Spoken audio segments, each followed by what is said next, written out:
Well, we should listen to them. In the House, I know I've co-sponsored the Justice Act, which would call for more training for our police officers. It would allow for there be the information about those few rogue officers who are out there, who are bad actors, so that when hiring comes for a next department, they have that information. And to look at some of these policing methods that have come under fire to see if they're really needed and to take steps to stop them.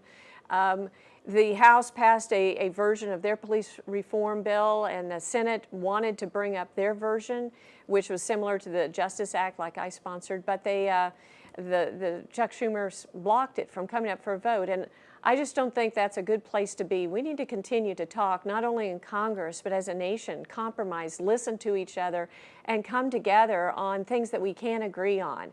You know, this is an important topic. Some of our American family is hurting. They feel like they're being treated unfairly, and we need to listen to them, take that seriously. At the same time, both sides need to listen. But certainly the violence that is taking place is not the answer, and we need to stop that.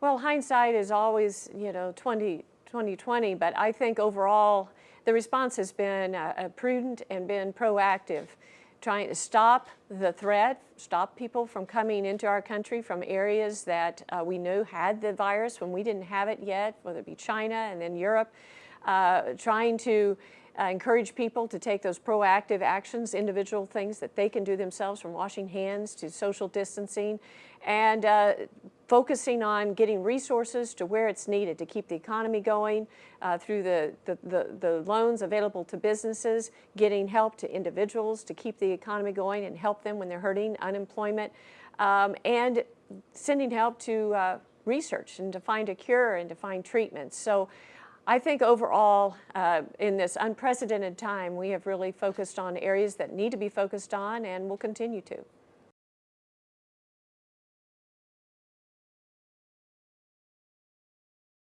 Oh, it sure was. Before the pandemic, wages were rising for everyone. Middle class, hardworking families were seeing their incomes raise.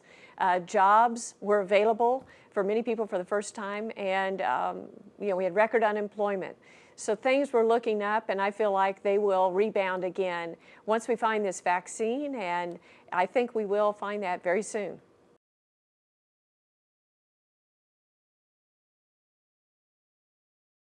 Well, it lies with COVID-19. If it hadn't been for COVID-19, a virus that we had no control over, an unseen enemy, as people have called it, we would still have a roaring economy right now. But because of this virus and the health concerns, we had to shut down, people going home and staying at home, and that has hurt business.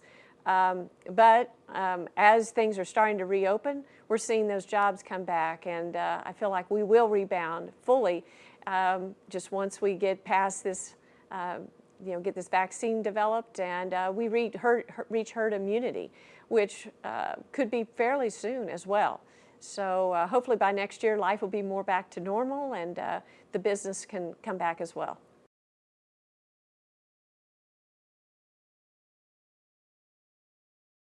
Well, to keep America safe, to keep us safe, and that includes providing for the common defense. I'm on the Armed Services Committee, feel very honored to do that.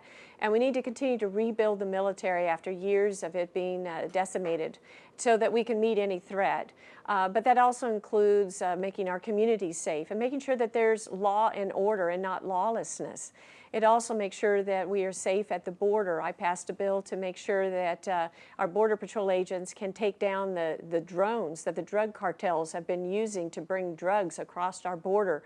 And so now they have another tool, but I'm very concerned about drugs in our community and have done several things with that. So, broadly, several initiatives under keeping America safe and keeping our communities and families safe and secure. But also I'm very much focused on expanding rural broadband, because most of our state, in fact our district, does not have access to high-speed internet. 20% of our kids could not access their homework during the coronavirus when they went home from school. We're 49th in the nation in the speed of the internet and 41st in the nation as far as access to the internet. So I've passed several measures in Washington to help provide more funding for rural broadband, but want to continue to promote that. And lastly, just to promote and secure and defend our basic heartland values, faith, family, and freedom. Those are foundational to our nation, and we need to continue to stand strong for them. I really believe rural broadband is our counterpart to putting electricity in rural areas back years ago. We're seeing quite a divide now between rural America and urban America.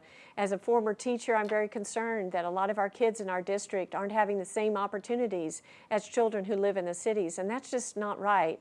And during coronavirus, I think it really shone a light even further on the need that we have when we in Congress passed measures to allow for telehealth so our senior citizens could visit with their doctor over the internet. But many of our senior citizens don't have the internet, they couldn't do that. Many of our families had to work from home, but they couldn't do that. The parents couldn't work from home. We need to get rural broadband in Missouri so that we can compete for the next century.